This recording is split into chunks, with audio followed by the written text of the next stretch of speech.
Hello guys, today in this video I'm going to show you how to open device and printers using the command. So guys, if you want to open device and printer using the command, very easy. Firstly click on start. Now scroll down, click on Windows System, click on run. Type here control printers, CONTROL space printer, PRINTERS.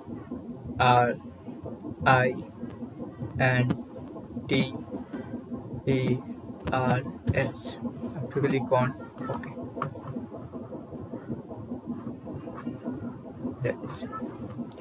So guys, this is very simple and easy method if you want to open device and printer using the command. Thank you for watching this video. Please subscribe, like and share my channel for latest update.